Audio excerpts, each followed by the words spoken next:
like to take you through some of the uses of our common accessories that can fit onto any of the uprights of the rehab station or rehab module. So the first one I want to introduce you to is our kind of mini parallel bar setup here that can be used as a stability type bar, standing activities, and it also has a table that can be placed on that can be used as a standing table or sitting table, as well as a bench or seat. So when you're using this particular device, it's pretty heavy. The easiest way to use it is to kind of hold it from below and kind of keep it against your hip here.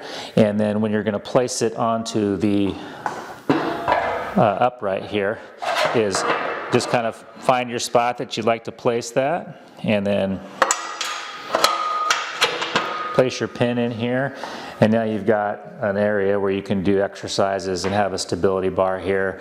You can combine this with some of the resistance cables as a way to provide the patient some stability, or possibly you're just doing some repeated sit-to-stands in this case and giving them something supportive to kind of hold on to lightly while they do their sit-to-stands. This would be where you're not having any assistance of the resistance cord just to help with that, but just simply doing sit-to-stands with some support.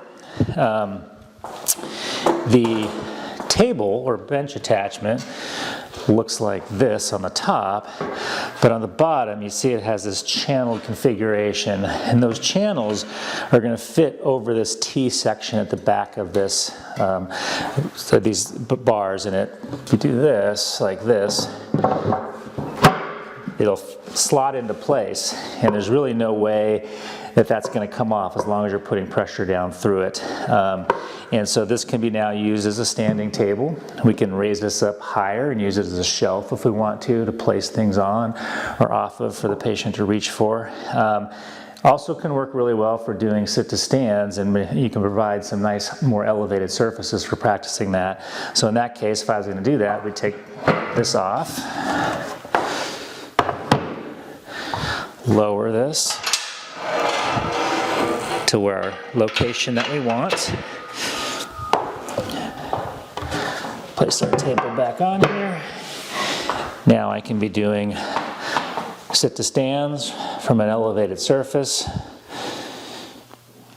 And the way this is cut, you can be right on the very edge of this or right on the edge, and it's not going to really tip up off of this or fall off of there. You just got to be a little careful. But the other thing you can do is if you scoot back, you can certainly do exercises off the end of this surface. You can combine it with resistance cords. You can do resisted knee extensions if you'd like. So provides lots of different opportunities. Of course, you can pull a wheelchair up under here, use this as a seated table for doing any upper extremity type activities.